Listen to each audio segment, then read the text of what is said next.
The last section under the Selection tab is to choose your advanced conditions for selecting fittings on duct lines. Currently what we've had it on in all the tutorial thus far is we have been running a duct line forward automatic, we have duct line with branches checked, and we've always had the always button checked. This option, when checked, means select all the fittings on the line at all times. However, we can also choose the option when there is a change in.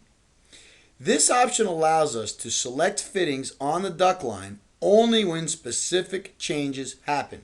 Currently we have 4 options: size, direction, elevation, and top bottom.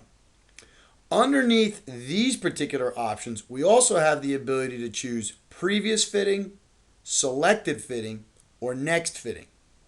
To start demonstrating, we're going to say let's select fittings on the duct line forward.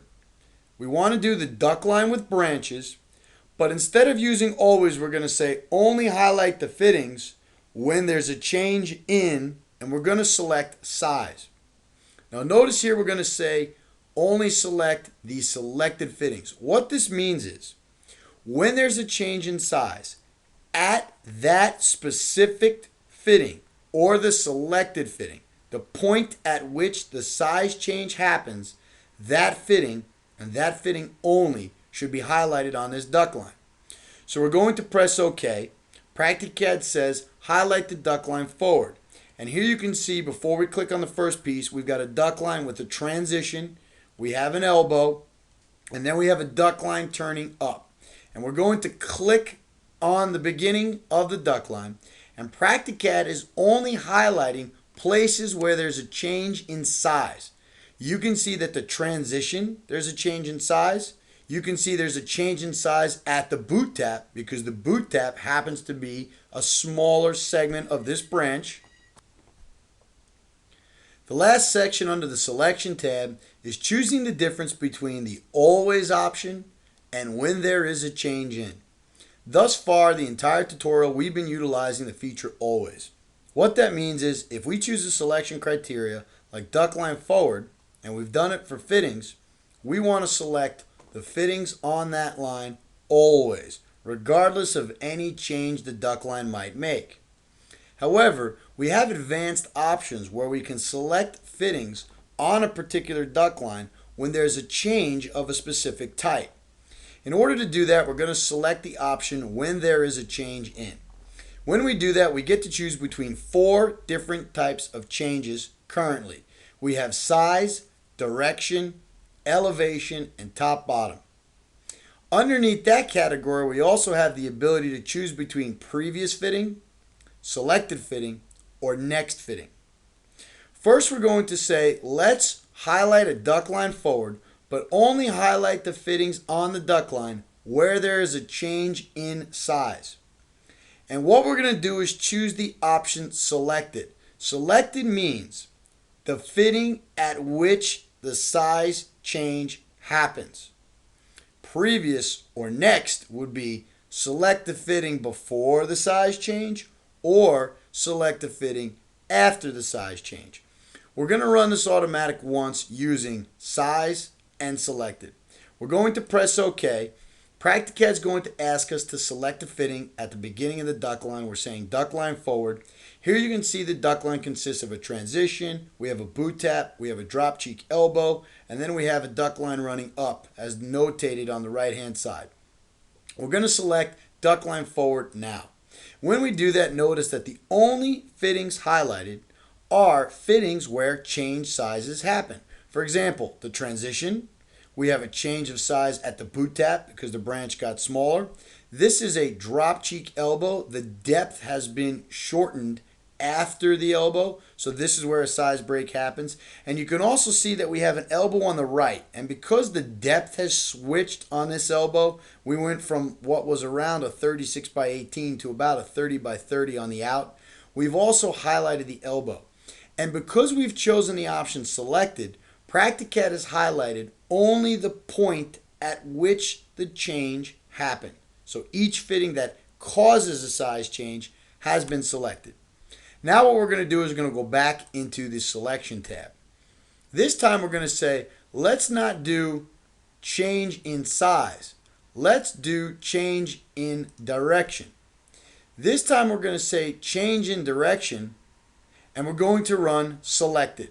We're going to press OK. We click on the beginning of the duct line. Now you'll notice that the only places that cause changes in direction in this particular case is going to be at the elbows. So you can see that only the elbows on the duct line. We have chosen selected fittings. So what that means is at the fitting that the direction change happens, we should highlight it. So currently we only have 2 elbows.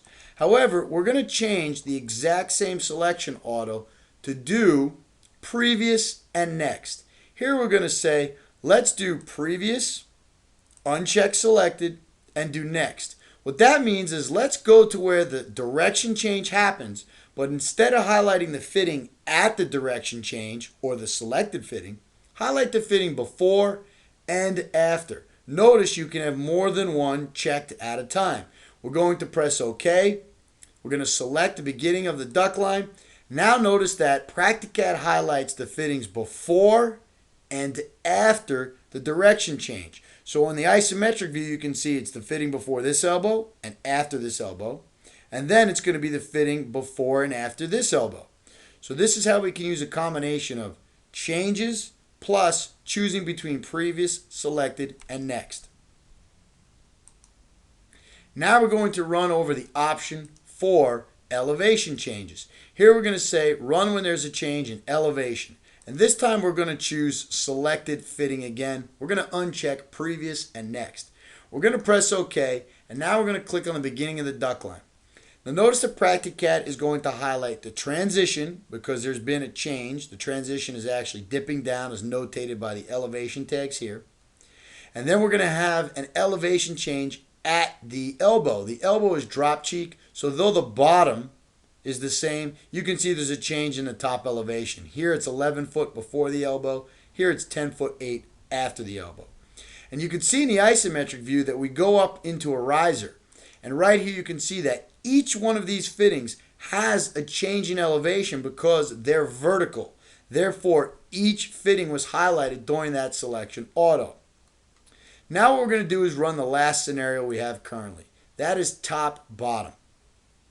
If we choose this, it doesn't apply specifically to elevation changes. It's only going to apply specifically to fittings that will have a change in top or bottom.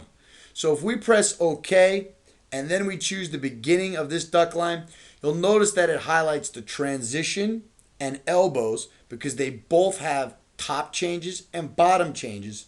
And you'll also notice that PractiCAD currently will also highlight regular elbows if in fact they're turned in a direction going up or down. So top bottom will usually be fittings that have the top bottom center change, offset center change parameters, or if the elbows turn up and down. Here you'll see that the rectangular duct was not highlighted. There are no top bottom changes for the rectangular duct, and most importantly, the fitting itself starts in a different elevation as opposed to the elbow here, which comes at one elevation and finishes off at another. So there's a slight difference between those two options. Most of the time you can choose either one and it would work just fine. So that'll conclude the selection tab parameters.